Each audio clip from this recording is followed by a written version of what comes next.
Now, I haven't played much Dead by Daylight myself, but I went on a date with a girl once who told me that she'd do lines of devil sugar off her computer while playing, but despite them being an episodic villain in my love life, Dead by Daylight is full of various villains that you can play as to absolutely slaughter survivors, as I do on the daily. And those are what we're exploring today, so let's do it, and be sure you let me know down below who your favorite Dead by Daylight killer is. And at 10, the Pig Woman. After the night that a junkie broke into his wife's clinic hoping to score and resulted in the death of his unborn son, Jigsaw, aka John Kramer, finally caught up with the junkie, making him his first test subject. The idea of the pig was changed forever in that moment too. Kramer wanted it to represent fertility and rebirth, a new beginning for him and his wife, but it became a representation of a disease, a reminder that we are all just meat unless we elevate ourselves by our actions. The pig became a vessel, an agent of Jigsaw, conveying the subjects of their tests. That was the case for Amanda Young, a troubled soul whose life had been a catalog of harm. Ultimately, after failing a test for Kramer, she saw that she had been right in the choices she had made. The time for games was over, and there was no chance of redemption for any of them.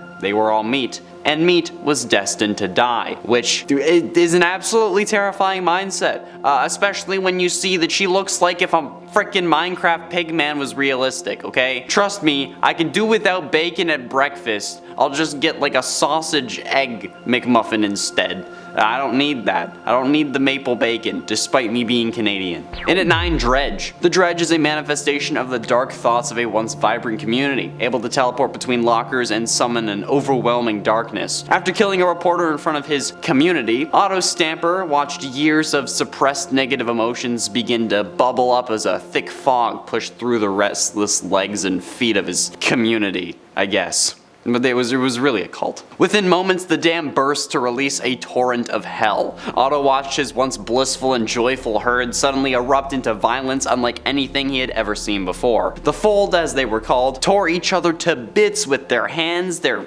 teeth, and never once did they look up to see their kind and charismatic shepherd smiling down on them with eyes that were cold, bleak, and without feeling. He wanted this, and when it was all over, a formless mass squelched out of the muck and rose like a rearing horse, kind of like Shadowmere from Sky. Yeah, you know what I mean. To feed upon the withering mass of butchered humanity. This mass then formed into an unholy abomination known as the Dredge, which would already scare me if it didn't look like something out of my nightmares. Like, I swear to God, I was running away from this thing in my nightmares when I was 11, and yes, I'm not kidding, that's why I'm so messed up. And it ate Ghostface. Danny Johnson, also known as Jed Olson, picked up a newspaper from the kitchen. It was a week old, but his face was on the front page, looking grainy and sunken. The heat and humidity in the kitchen made him sweat while he stood still. He sat down in a damp chair to read the article, hoping that it would be good, as his work in Roseville had been outstanding, and Jed Olson was known to be a modest and enthusiastic freelancer with experience in a variety of small newspapers. The staff of the Roseville Gazette appreciated his easygoing and honest attitude, and he was treated as a stranger for no more than 5 minutes into his interview. He never explained his erratic career path, which zigzagged between several small towns from Utah to Pennsylvania, and he entered the room and felt oppressed by the humidity. Condensation dripped up the window, there was cracks in the wallpaper, kind of like my bathroom because I don't turn the fan on when I'm taking a shower just because I like feeling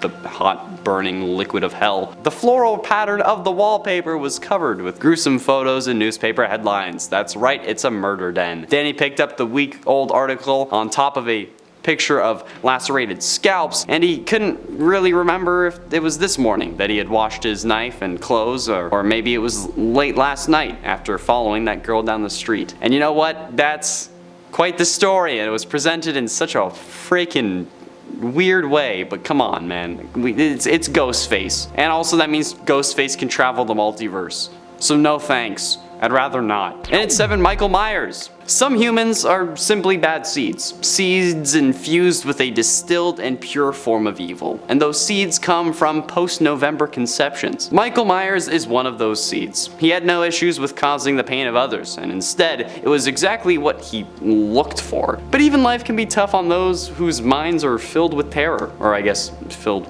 with causing terror. The difference is just how one goes about solving those problems. And for Michael, he had to kill to find some form of inner peace. And as he took his sister's life, the police found a silent boy dressed as a clown at the scene. No wonder people are scared of clowns. Jeez. When you find a fire, one does not simply pour gasoline on it. But this was an action taken by officials that had no idea how it would shape this demon of a child into a serial killer. Sending Michael to a mental institution was a feasible attempt to save him, but you know, it had to be this kid, because it was unsuccessful. Therapy and nightly screams just made him even more introverted and deranged, and well, I'm sure you all know the rest. Fun fact though, I have never actually seen a Halloween movie. And actually, most movies that everyone thinks that everyone has seen, I haven't. Chris, name a movie that you think I might have seen, or that I should have seen. Titanic. I have not seen Titanic. Come on, of course I haven't seen Titanic though, what the f. I thought you were gonna say like Jurassic Park, which I also haven't seen. In its sixth, Demogorgon. Originating from the Stranger Things universe, this Demogorgon has a blooming mouthful of needle-like teeth for a face, I guess. It's a mouth. That's its face. It has large, curved, razor-sharp claws and powerful legs to pounce at its victims. Yep. All of that makes the Demogorgon a frightening monster to face in any dimension, including this one. It is a nightmare of unrestrained feral rage, and it hunts down its prey and rips it to pieces just because it can, devouring every last morsel of flesh and gore, leaving nothing for other scavengers, so this dude is also selfish. The creature is untouched by any sense of compassion or restraint, looming over its victims and showing no mercy or doubt, just pure instinct and its insatiable bloodlust as it delivers its death blow. It is the perfect hunter. The Demogorgon is a testament to the true horrors lurking in the Upside Down, and why it was the choice pickings for the entity. But this also looks nothing like the Dungeons and Dragons Demogorgon that the creature from Stranger Things was supposed to be based on. But that doesn't mean that it's not one spooky motherfucker. Okay? It is. And also, if you're enjoying this video, be sure you hit like. And also, hit like if you like Dead by Daylight, because there's no other way for me to tell. There's really not. So if you like Dead by Daylight, want more about it, hit like. We'll get someone who actually knows about the game next time. Halfway through it at number 5, Pyramid Head. Known in-game as the Executioner, or Red Pyramid Thing by the survivors, Pyramid Head of course originates from Silent Hill 2. A sadistic and merciless executioner, Pyramid Head is fixated on dispensing punishment through pain. Encumbered by the steel frame upon his head and a hulking great blade in tow, he stalks the hellish corridors of Silent Hill, committed to a duty that no one truly understood. Where he went, even monsters fled for the shadows, and those who crossed his path fell victim to unrestrained acts of aggression or just horrifically scarring cutscenes. When his duty was complete and his presence is no longer needed, he prepared for his long rest, and yet his skills were required elsewhere. The fog that streamed over him was somehow different than the one he had become accustomed to in Silent Hill, as if a wisp contained the nerves of a creature seeking him out. And then boom, he's in Dead by Daylight and he starts killing other people. And at 4, The Blight. This story is about a Scottish chemist named Talbot Grimes who became fascinated with chemistry from a young age. He went on to become a successful chemist, developing a chemical that increased worker productivity, but also had negative side effects. Kinda sounds like something that any company would be paying millions of dollars to have access to though, despite the negative side effects. Like, hey, underpaid and overworked employees, we decided that you've earned lunch. Here, have this pizza, and definitely McDonald's Sprite. Don't ask why it tastes weird. He was eventually killed by enemies that he made from his work, probably the workers that were subjected to his chemical, but he was brought back to life by a group of monks who wanted to use his knowledge to research the soul chemical, which could open the mind's eye. Monks were probably hired by Disney, I'm guessing.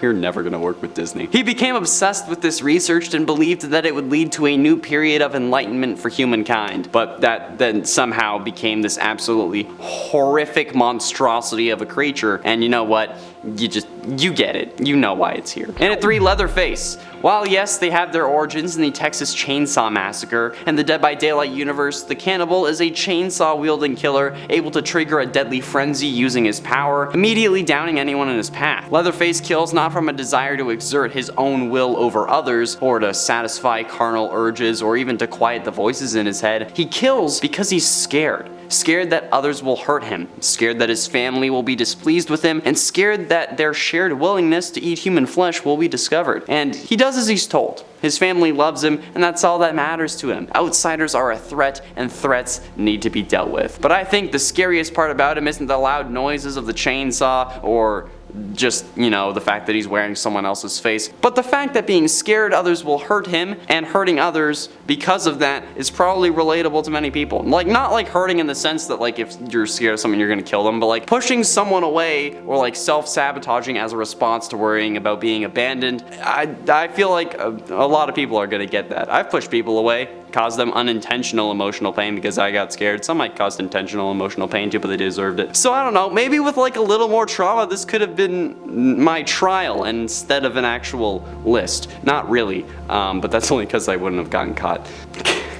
These are all going to be evidence. But ultimately, in at number 2, Legion. This one makes me feel personally attacked, and that's why it's higher up on the list, because Legion is Canadian, and is actually just a sort of group of killers featuring 4 different individuals. Frank Morrison, Julie Casteno, I don't care if I said that wrong, Susie Lavoie, and Joey, whose last name isn't known, and you know what, I find that hilarious. Frank Morrison was 19 and had little to show for it. He stopped attending school after being kicked off the basketball team, because, you know, dude wanted to be Troy Bolton, but apparently he was still charismatic, which is a truly dangerous skill. Frank did everything he could to get into an adoptive family, but he changed his mind when he caught the attention of Julie, who then introduced him to Joey and Susie. An evangelism job gone wrong, Frank stabbed a cleaner to save Julie, and made Joey and Susie finish the job, despite Susie being hesitant. Frank then grabbed Julie's hand and forced her to shove a knife into the cleaner's throat, which is a lesson in why minimum wage workers don't normally stop things like this from happening, because it is not worth it for a company paying you minimum wage